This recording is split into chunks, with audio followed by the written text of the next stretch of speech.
வீட்டுக்கு வெளிய தங்கச்சியான ஹரிதா சோம்பேறியா படுத்து தூங்குனா. அக்காவான சந்திரிகா காலையில எந்திரிச்சு குளிச்சு முடிச்சு பூஜை கூடைய எடுத்துக்கிட்டு கோயிலுக்கு கிளம்புனா.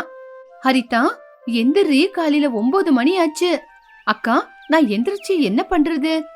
எனக்கு எந்த வேலையும் இல்லையே.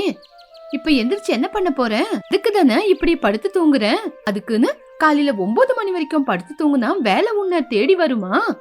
ஏங்கா, நீ காலையில எந்திரிச்சு குளிச்சு முடிச்சு வாசல் எல்லாம் கோலம் போட்டு அதுக்கப்புறம் சமையல் எல்லாம் செஞ்சுட்டு கோயிலுக்கு கிளம்புறியே, இதனால மட்டும் உனக்கு வேலை கிடைக்குதா? போய் தேடி பார்த்தா தானே ஹரிதா வேலை கிடைக்குமா இல்லையானே தெரியும். சரி அக்கா, காலையில நீ போய் இவ்ளோ வேலையை செய்றியே, உனக்கு மட்டும் வேலை கிடைச்சுதா?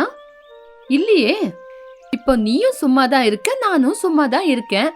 காலையில நீ சீக்கிரமா எந்திருக்கிறதுனால செலவுதான் அதிகம். அதே நான் சீக்கிரமா எந்திருக்காம லேட்டா எந்திருக்கிறதுனால செலவு மிச்சம் தானே. சரி ஹரிதா, நீ எந்திரிச்சு வர வரைக்கும் நான் உனக்காக காத்துக்கிட்டு இருக்கேன். நம்ம 2 பேரும் கோயிலுக்கு போயிட்டு வரலாம். அக்கா, உன் கால்ல வேணா விழுவுறேன்க்கா, என்ன கூப்பிடாத. நான் வரமாட்டேன், நான் கொஞ்ச நேரம் தூங்குறேன். அக்கா, தயவு செஞ்சு என்ன விட்டுருக்கா, நீ கிளம்பு. அது இல்லடி ஹரிதா. ஐயோ ப்ளீஸ் அக்கா, என்ன விட்டுரு அப்படின்னு ஹரிதா ரொம்ப கவலையோட சொன்ன உடனே சந்திரிகா எதுவுமே பேசாம மௌனமா இருந்தா. இன்னைக்கு என்னோட பிறந்த நாளுன்னு இவ மறந்துட்டா போல அப்படின்னு ரொம்ப கவலையோட கோயிலுக்கு போனா. போற வழியில சேகர் கையில ஒரு ரோஸ வச்சுக்கிட்டு சந்திரிகாவுக்காக காத்துக்கிட்டு இருந்தான். சந்திரிகாவும் அவனோட கிட்ட போனா.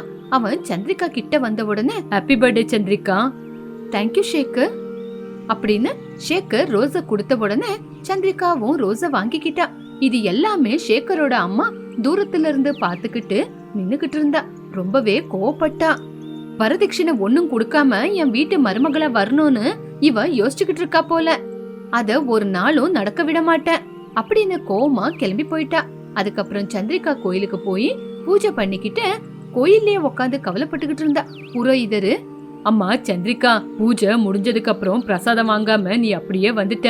இந்தாம்மா பிரசாதம் எடுத்துக்கோ, ஏன் ஒரு மாதிரியா இருக்க அப்படின்னு புரோகிதரு கேட்ட உடனே சந்திரிகா எதுவுமே பேசாம பிரசாதத்தை வாங்கிட்டா. சந்திரிகா, கவலைப்படாதம்மா, உனக்கும் தங்கச்சிக்கும் கூடிய சீக்கிரம் வேலை கிடைக்கும். ஐயா, நாட்கள் போக போக நம்பிக்கை குறையுது. அம்மா முன்னாடி உக்காந்துக்கிட்டு அப்படி பேசுறது நல்லா இல்லம்மா.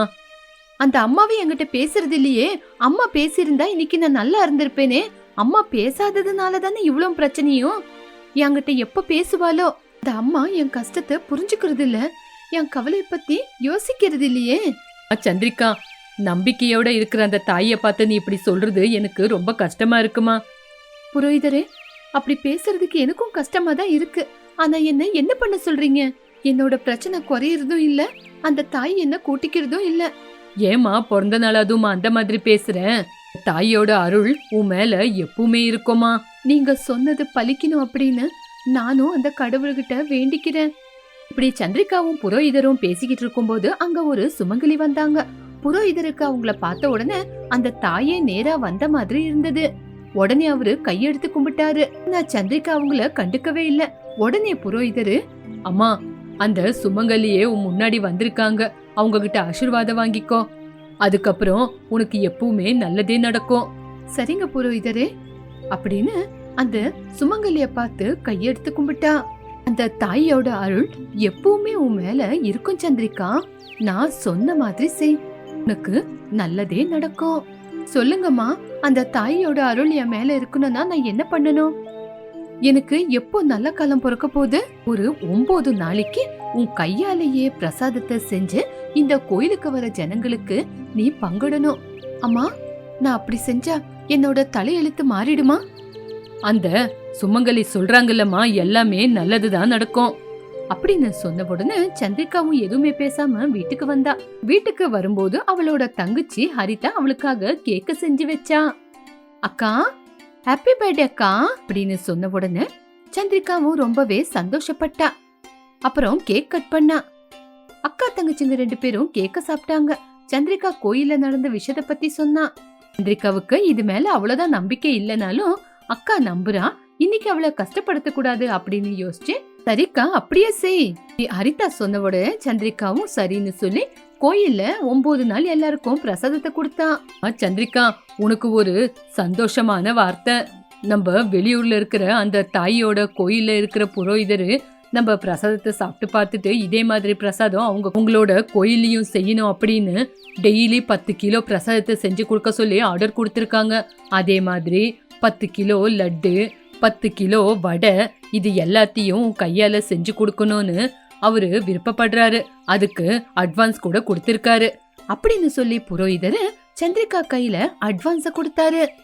என்ன சந்திரிகா, நான் இவ்ளோ நல்ல விஷயத்த சொன்னா கூட உன் மூஞ்சில சந்தோஷம் காணோம். புரோகிதரே, எங்களோட இது ரொம்ப சின்ன வீடு. நீங்க இவ்ளோ ஆர்டர் கொடுத்தா இவ்ளோ சமையல எங்க வீட்ல எப்படி செய்யறதுன்னு தான் தெரியாம, அதுக்குதான் நான் அத பத்தி யோசிச்சுக்கிட்டு இருக்கேன். இப்படி சந்திரிகா புரோகிதர்கிட்ட தன்னோட பிரச்சனைய சொல்லும் போது புரோகிதரும் எதுவுமே பேசல. இப்படி சந்திரிகா ரொம்ப கவலைப்பட்டா. இப்படி அழுக வந்துருச்சு. அதுக்குள்ள ஹரிதா வந்தா. அக்கா, என்னக்காச்சு, ஏன் அழுவுற? ஒண்ணு இல்ல தங்கச்சி, நம்மளோட வாழ்க்கைய மாத்துறதுக்கு அந்த தாயே நம்மளுக்கு அவகாசம் கொடுத்தாங்க. ஆனா அந்த அவகாசத்தை உபயோகப்படுத்த நம்மளால முடியல. ஏன்கா, என்னாச்சு? அப்படி ஹரிதா கேட்ட உடனே வந்த ஆர்டர் பத்தி சந்திரிகா தங்கச்சிக்கு எடுத்து சொன்னா. இந்த வார்த்தையை கேட்டு ஹரிதா சந்தோஷப்பட்டு, ஐயோ அக்கா, இவ்வளவு நாளா நம்மளுக்கு வேலை கிடைக்கலன்னு யோசிச்சோம். இப்போ அந்த கடவுளா பார்த்து நம்மளுக்கு ஒரு நல்ல வேலைய கொடுத்திருக்காங்க. நம்ம எதுக்கு வேண்டான்னு சொல்லணும்?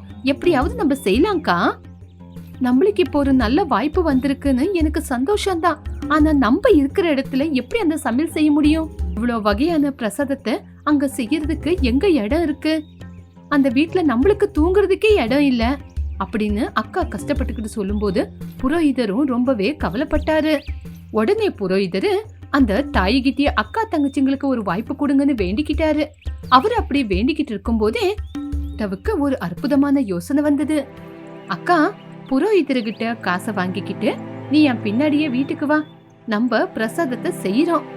ஹரிதா வாயில இருந்த அந்த வார்த்தையை கேட்ட உடனே புரோகிதரு ரொம்ப சந்தோஷப்பட்டாரு. ஹரிதா சொல்றால, பணத்தை வாங்கிக்கோ, ஹரிதாவுக்கு நல்ல யோசனை வந்திருக்கு அப்படின்னு சொன்ன உடனே சந்திரிகாவும் என்ன ஏதுன்னு கேள்வி கேட்காம சந்தோஷப்பட்டு ஹரிதா பின்னாடியே வீட்டுக்கு கிளம்பி போனா.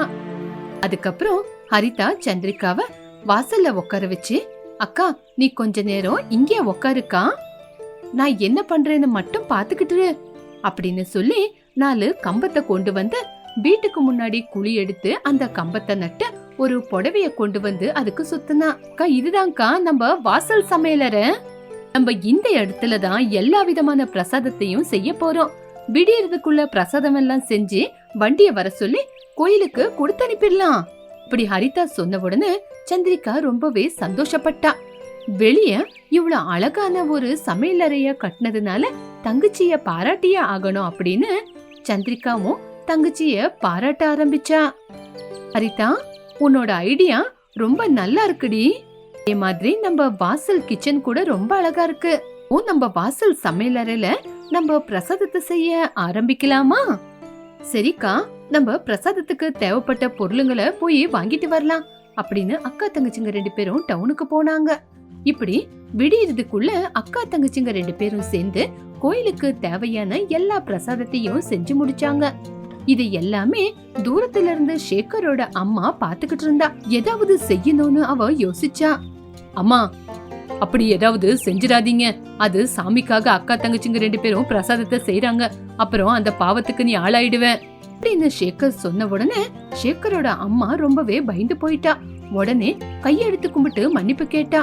அக்கா தங்கச்சிங்க சேர்ந்து 2 பேரும் வாசல சமையல் அறையா மாத்தி ஏதோ செய்யறாங்கன்னு நினைச்சேன். ஆனா அவங்க 2 பேரும் உங்களோட பிரசாதத்தை செய்யறாங்கன்னு எனக்கு தெரியாது தாயி. இல்லனா நான் இந்த தப்புக்கு வந்திருக்க மாட்டேன்.